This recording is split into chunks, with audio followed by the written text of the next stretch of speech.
Okay, let's unpack this. We've got a really interesting source for this deep dive. It basically drops us right onto a golf course. Yeah, it's a transcript, right, from a YouTube Yeah. video. And it's not just the golf.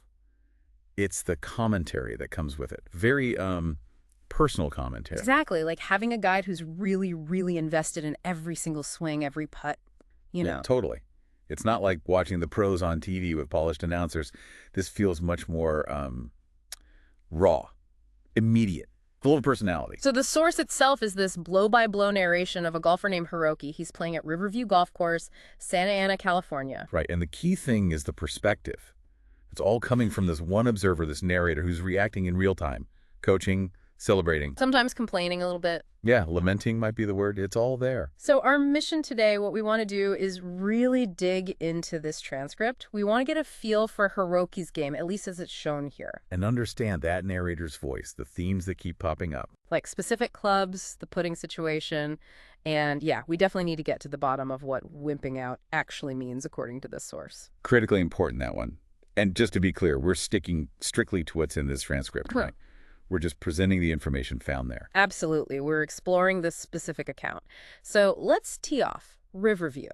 The narrator mentions it's slightly overcast today. Sets the scene. A pretty casual start, yeah. Yeah. But it ramps up quickly. Because right out of the gate, first hole, Hiroki is thinking big. The transcript gets excited. Oh, yeah. The narrator says he is going for it. He is going to drive the green. Repeats it. He's going to drive the green. You feel the anticipation. Builds that tension, doesn't it? Will he make it? And the result. So close. The narrator describes it, you're just short of the green 10-yard straight. Beautiful. So not quite on the green, but sounds like a great shot anyway. Yeah, and the praise comes immediately. Best drive of this hole. That's what the narrator thinks. It's a bold start, and they appreciate the effort, the length, the accuracy. It sets the tone for the commentary straight away, doesn't it? They're looking for excitement, ready to praise a good shot. And then the transcript notes some early success, too. 2 pars in a row, then 3 pars. So despite that opening gamble, maybe he settles down, finds a bit of a rhythm. Seems like it. Posting some solid scores early on, and the narrator's tracking it all, acknowledging the pars. And you see that immediate focus, like you said, on the outcomes. Pars, yes. Drives measured by eye, called straight. It's very grounded in the moment. Yeah, it's not strategic analysis from afar. It's right there, shot by shot. Okay, so let's talk about Hiroki himself, the golfer here. Who is he, based purely on what this transcript tells us? Well, he's clearly the focus. Everything revolves around his shots. Yeah. We only see him through the narrator's filter, but he's, trying to play well. Going for pars, birdies. I think an eagle putt is mentioned later, too. Yeah, there's an eagle attempt mentioned, so he's aiming high sometimes. But his performance is definitely a mix. Some really impressive stuff, some real struggles, and the narrator catalogs it all. And that narrator, their voice is almost like another character in this.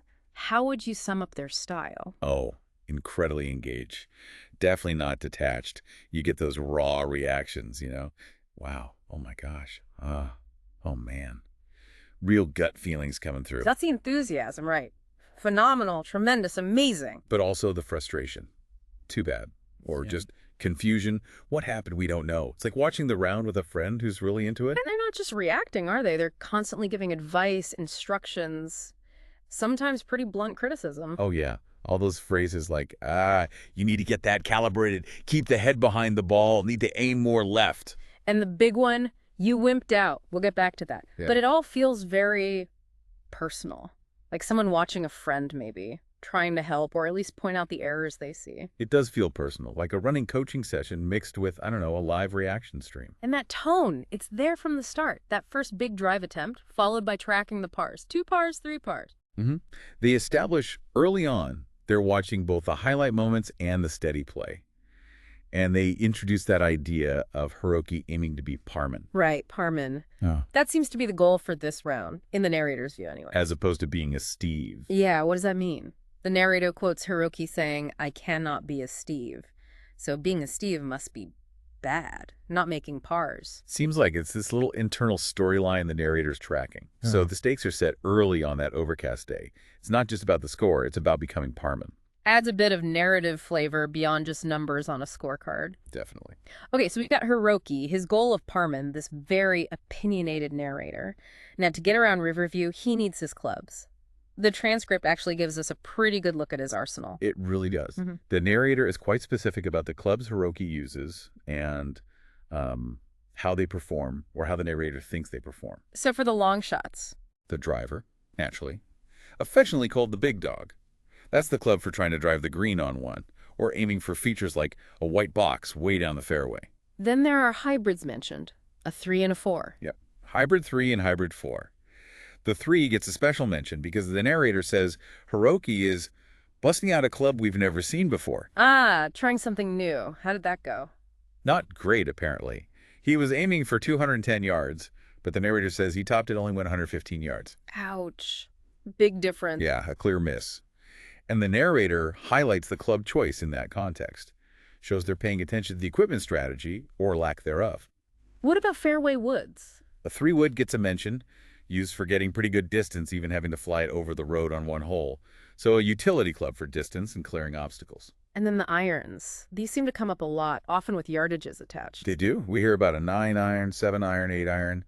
A 5-iron is mentioned as what he normally uses for a certain distance. The narrator seems to have a mental map of Hiroki's distances. Like what distances are mentioned? Around 150, maybe 152 yards for the 9-iron.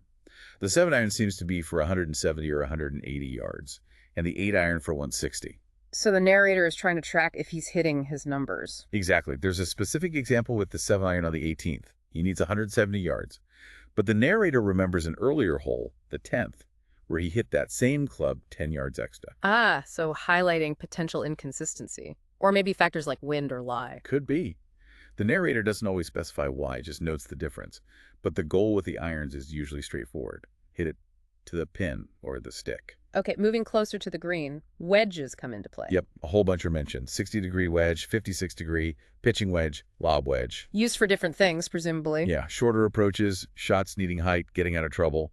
Again, yardages sometimes get mentioned 110 for the 56, 97, or even just 63 yards for the 60-degree. That 60 degree seems versatile. Used from the other fairway at one point. Right. A recovery club. And the pitching wedge is used for 131 yards to the front edge, but the narrator immediately points out that was short. So even with the scoring clubs, they're watching closely whether he gets the distance right. Very closely. It's not just about the club choice, it's about the execution matching the presumed intent. And it's not just which club, but how the ball flies. The narrator describes the shot shapes too, right? Oh, yeah. Straight shots are ideal, obviously. Yeah. But there's a lot of talk about draws and slices. Draw day is mentioned. Draw day, yeah. Apparently, Hiroki is trying to hit draws. The narrator describes him aiming for trees sometimes, trying to curve it back into the fairway. Does it work? Sometimes, but sometimes it seems accidental or problematic, like hitting a tree that's a draw. Or on the 18th, a shot is described as pulling, fading, drifting left, maybe hitting a tree again. And the narrator calls that a draw too. So maybe their definition of draw is a bit loose, or just commenting on any leftward movement. Could be. It's their immediate interpretation. Slices also get mentioned, although they hopefully declare it a no-slice day early on. Uh-oh. Famous last words. Pretty much. Later, a little slice makes an appearance. What about the height of the shots? That's commented on frequently. It's high, or gets the height he was looking for. Success is often judged by trajectory. And that dramatic one. Oh yeah, went so high I lost it in the clouds. You can almost picture the narrator squinting, losing sight of it. Followed by relief when it came back into vision. Adds a bit of drama. Definitely. And then there are the lob shots or flop shots.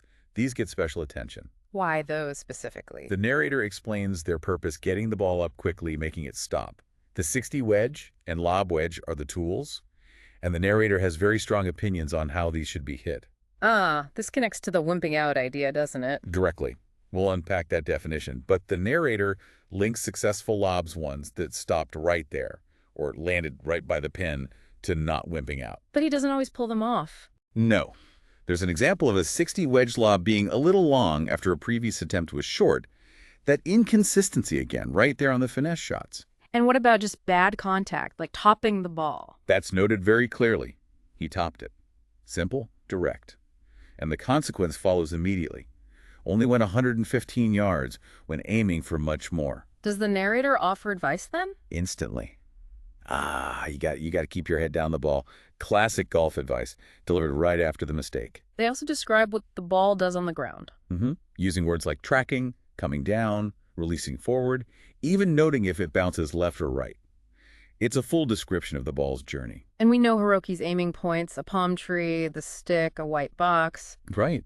But where the ball actually ends up, well, that leads to the next challenge. Sometimes it's trees, bunkers, cart paths, the road, Other fairways, other greens. and of course the memorable trip towards Mrs. O's backyard. Complete with wondering if he hit a dog. You gotta love the color commentary there. Just paints such a vivid picture of this specific round through the narrator's detailed observations of clubs, shots, flight, and where it all ends up. Absolutely. Now, speaking of specific equipment getting a lot of airtime, there's one club that seems to be a real focal point for the narrator, the putter. Ah, yes. The Scotty Cameron putter. It gets mentioned a lot, sometimes with a bit of reverence maybe, but often with frustration. How so? Well, the narrator says Scotty Cameron putter all the way, but then immediately adds it's being managed by a rookie. Implying the putter is great, but the golfer isn't using it right. Exactly. And the narrator has a very specific theory about why Hiroki isn't using it right. Which is, He hasn't read the instructions. seriously, that's the main reason given. Oh, yeah? It's not just a passing comment, it's a recurring theme. The narrator seems completely convinced this is the root of Hiroki's putting problems. How detailed do they get about these instructions? Very. They claim to know there are 6 pages of instructions. 6 pages. And they think reading these would fix his putting. They seem certain of it. They say things like, you probably didn't calibrate that club like the instructions tell you to. Yeah. They believe skipping the manual makes it way harder, forcing Hiroki to use the trial and error method. What exactly do they think is in these instructions? Specific guidance, apparently. Mm-hmm. The narrator says the Scotty Cameron instructions clearly say how to make sure that the ball goes to the pin and not past the pin. So, definite advice on distance control, speed. Things Hiroki seems to struggle with. Right. And the narrator even points out the instructions are in 17 different languages, specifically mentioning Japanese, almost preempting any excuse about language barriers. Do they ever ask Hiroki about it? They do, directly. The transcript captures it. Talking about the instructions for the Scotty Cameron putter, you didn't read them, did you? And Hiroki's reply? Just no. Wow. So that confirms the narrator's suspicion in their mind. Totally.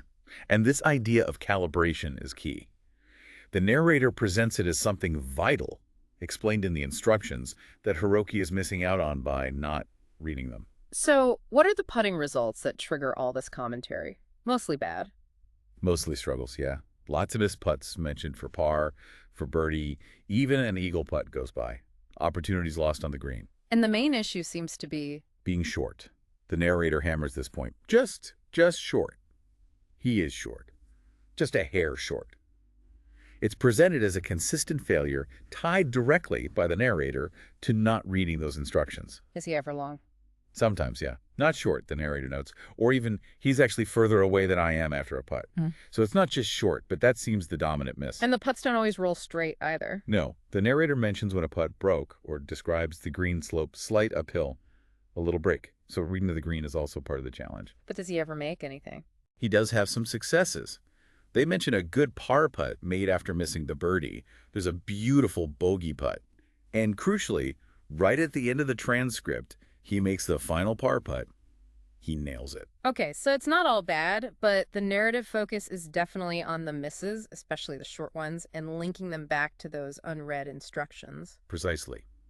It reinforces the narrator's view that Hiroki is doing it the hard way, trial and error, instead of just following the manual provided with his fancy putter. It's a really strong opinion driving a lot of the commentary around the greens. Absolutely. It tells you a lot about the narrator's perspective on preparation and understanding your equipment. So it's clear this round is a real mix, isn't it? A roller coaster. Let's zoom in on that spectrum, the highs and the lows, as captured by the narrator. Personally, a roller coaster. On the high side, there are moments that clearly impress the narrator. Making pars is a big one. 2 pars in a row, 3 pars, nice par. These get called out. And that connects back to the parman goal, right? Exactly. Those pars are steps towards achieving that status and the narrator's story. And the drives, those seem to be real highlights. Oh, for sure.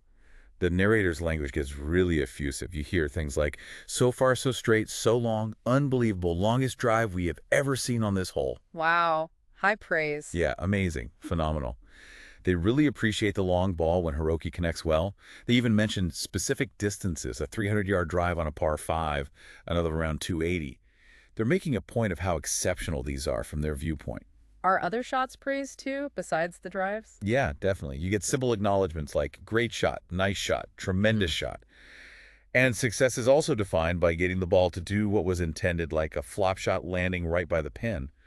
Achieving the desired outcome gets positive reinforcement. You mentioned something interesting earlier about acknowledging good contact. Yeah, the narrator makes a point of saying they recognize good contact, even when your shot is not where you want it to be. So separating the quality of the strike from the result. Seems like it. An appreciation for the swing itself, which is kind of interesting. But of course, golf isn't all glory. The transcript is full of the struggles too. Oh, absolutely. Missed shots are frequent. Going left, right, short, long. Hitting trees seems to be a recurring issue. And ending up in bad spots. Yep. Those other fairways or greens, landing under a tree, and that adventure towards Mrs. O's backyard, all documented. Losing the ball also seems to be a theme, or at least the fear of it. Yeah, the narrator says he always loses the ball or notes when it's way out there, Mm. and that dramatic cloud incident went so high I lost it in the clouds. Moments of real uncertainty about where the ball ended up. Which leads to hitting provisional balls sometimes. Right, when he hits it into the backyard or trees or just so high so far, a provisional is needed. And the narrator adds their own interpretation to that. What's that? They say hitting a provisional is indicating a lack of confidence, adding that mental game layer to it. And we talked about inconsistency before, like with the 7-iron. That pops up elsewhere. Yeah, like hitting a 9-iron 150 yards one time, but then coming up short with it later. And those specific errors, like topping the ball or getting under the ball too much, especially on the short shots, How does the narrator react to these mistakes? with audible disappointment, sometimes too bad. Oh man. Occasionally they speculate on the cause, like the right arm didn't get the memo. Or the superstition thing. Yeah, bringing up Hiroki's supposed superstition about his right wrist. And even mentioning the Stevie Wonder song Superstition adds a quirky element. But sometimes they just don't know why a shot went wrong. Right. They'll admit it. What happened, we don't know, or Yeah. we don't know what caused it. Just acknowledging the mysteries of golf sometimes. So it really paints a picture of the classic golfer's experience. The flashes of brilliance mixed with frustrating errors, all seen through this very expressive narrator's eyes. Exactly. Every shot gets an immediate verdict, often with a suggested reason, or sometimes just a shrug. It's a very vivid account. And speaking of vivid, perhaps the most memorable and direct piece of feedback is that phrase, don't wimp out. Let's unpack that. It feels like a core part of the narrator's philosophy. It really does. This phrase, along with "you wimped out," becomes a major theme, especially later in the transcript when the focus shifts more to the short game. Does the narrator actually define what they mean by wimping out? They do, quite explicitly. And again, just to be clear for everyone listening, we are relaying exactly what the source material states without endorsement. Okay, so what's the definition given in the transcript? According to this commentator, wimped out means two things. Firstly, you didn't hit hard. Secondly, you didn't go follow through. Okay, didn't hit hard, didn't follow through. That seems straightforward enough in a golf context, maybe related to deceleration. Yes, but then they add a specific comparison. The source explicitly states the narrator says, means you're like a girl. Right. That's the exact phrasing used by the commentator in the source material we're analyzing here. It's definitely a notable and potentially controversial definition. It is. It's very stark, and it's the specific definition provided within this commentary. So in the context of the round, when does the narrator usually deploy this term? It seems primarily focused on shots around the green. Chips, pitches, and especially those lob shots we talked about. Shots that require finesse, maybe? Seems counterintuitive to say hit hard. It does seem counterintuitive, but the narrator's philosophy appears to be that executing these shots, effectively getting the ball up quickly, stopping it with spin, requires commitment. You need to hit through the ball with enough force and, crucially, complete the swing, follow through. So holding back, being tentative, decelerating, that's wimping out. That's exactly how the narrator frames it. Hesitating or not finishing the swing leads to poor results on these delicate shots in their view. Are there specific examples in the transcript? Yes. For Hiroki, there are instances where he's told he didn't hit it hard enough or you got under it a little too much, and then comes the verdict. You wimped out. It's not just Hiroki, right? Someone else gets called out. Right. Another player named Soroi hits a shot from a tricky lie, gets under it, and says he didn't hit it hard enough. The narrator immediately jumps in, you wimped out, and then even asks Soroi directly if he knows what that means. So it's a consistent critique applied when short shots fail due to perceived lack of commitment or power. Exactly. It underlines this belief that these shots, maybe surprisingly, demand conviction and a certain forcefulness. But does Hiroki ever get praised for not wimping out? He does. There's a moment when he hits a successful lob shot, one that stops nicely near the pin. The narrator is pleased. Did exactly the way it's supposed to be done. And connects it to the concept. Explicitly. Follows up with, he did not wimp out. The good result, the ball landing right on there, is directly attributed to avoiding that hesitation or lack of follow-through. So the principle seems to be about full commitment, hitting through the ball, especially on these shorter, potentially tricky shots, to get the desired spin and control. Yeah. It's a forceful approach to finesse, contrasting commitment with what they see as tentative play, which gets labeled wimping out. It's definitely a unique and forceful piece of the commentary. It really gives it character. It stands out for sure. A key part of this narrator's specific view on how to play certain shots. Now, beyond those big themes, the Scotty Cameron saga, the whole wimping out philosophy of this transcript is just like packed with other little nuggets, right? Smaller observations, bits of advice, reactions. Absolutely. It's full of them. There are lots of little coaching tips scattered throughout. Some are pretty standard golf advice, you know? Yeah. Keep the head behind the ball. The narrator throws that out right after Hiroki tops a shot. Classic advice. But some are more unique to this narrator. Definitely. That whole thing about the right arm didn't get the memo, that's used more than once to explain a wayward shot, or instructing him to make sure right arm gets the memo before his swing. It's a very specific, kind of anthropomorphic way of diagnosing a swing flaw. What else? Any other swing thoughts offered? There's one bit where they suggest Hiroki should make sure his knees kiss at the end of the swing. Kissing knees. Yeah. And the narrator justifies it by saying it's what all the pros do. So, trying to impart some professional technique there. Also, advice on power for pitches. Bring some power with his right hand to wind up the pitch. They also give practical course-related advice. Like reminding Hiroki to watch out for the kind of ground you're on. Very relevant after Soroi got stuck and seemingly wimped out from a bad lie. And we already mentioned the aiming advice, aim more left, or discussing whether to aim at the pin or elsewhere. That comment about saying good contact, even on a bad shot, was interesting too. It was. A bit of self-reflection from the narrator, revealing they try to acknowledge a good swing mechanic even if the ball goes sideways. Show they appreciate the effort, maybe. And they do praise good form sometimes, like noting a lovely backswing. The commentary also includes sounds from the course. Yeah, adds to the atmosphere. The narrator mentions hearing parrots and later dogs barking.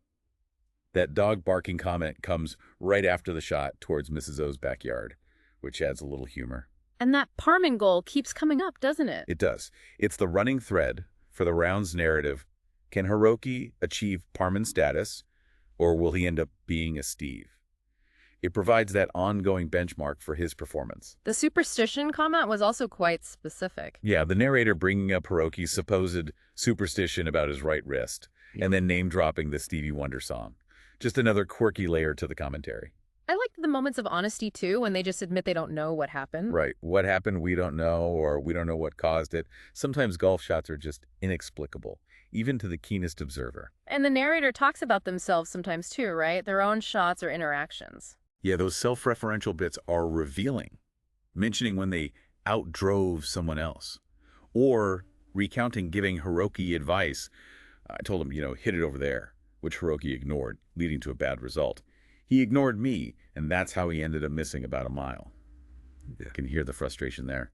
Makes it feel more like a real person talking, not just a disembodied voice. Exactly. And that moment where the narrator mentions feeling nervous and anxious because Hiroki is filming them, that shared self-consciousness of being observed, even casually. And the humor, like checking the putter for low battery. Yeah, a bit of lightheartedness when the Scotty Cameron isn't behaving, trying to find some explanation other than the unread instructions, maybe.